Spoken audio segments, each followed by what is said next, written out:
Fixen a entrega dunha solicitud á Consellería de Urbanismo e Infraestructuras da Xunta para solicitar un polígono industrial para o Concello de Punxín. Punxín, que é un concello pequeno, como ben sabedes, pero estratégicamente moi ben ubicado. Seguramente o mellor ubicado de toda a provincia de Ourense. Punxín é un punto superestratégico.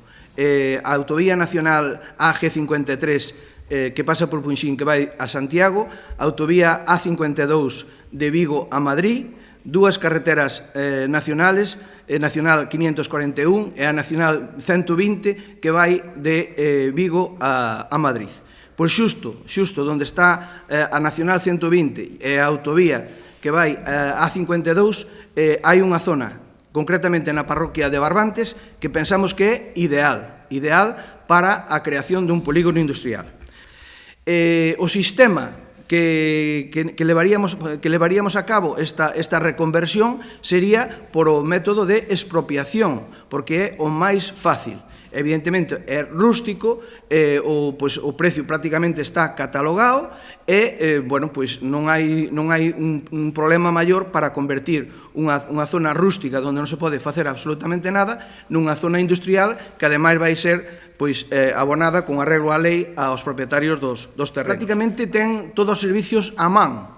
Ten servicio energético de electricidade porque ten unha línea de media tensión xusto ali.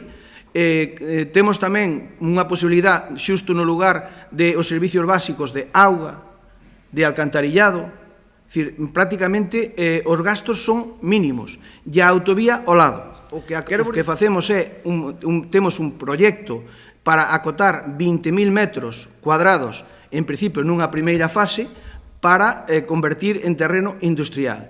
20.000 metros cuadrados que se distribuirían en 10 áreas de 500 metros cada unha para instalación de empresas. Hoxe en Punxín teñen vido xente a intentar facer unha pequena industria, unha carpintería de aluminio, un ferreiro, unha pequena empresa de construción, unha bodega, e non temos ningunha posibilidade de ofrecerlle ni siquiera un metro cuadrado. O noso objetivo é que Punxín, cando chega alguén a pedir un terrenito para colocar unha pequena industria, podamos ofrecerlo. Porque sin industria non hai traballo, e sin traballo non hai generación de riqueza. Sin generación de riqueza non hai xente.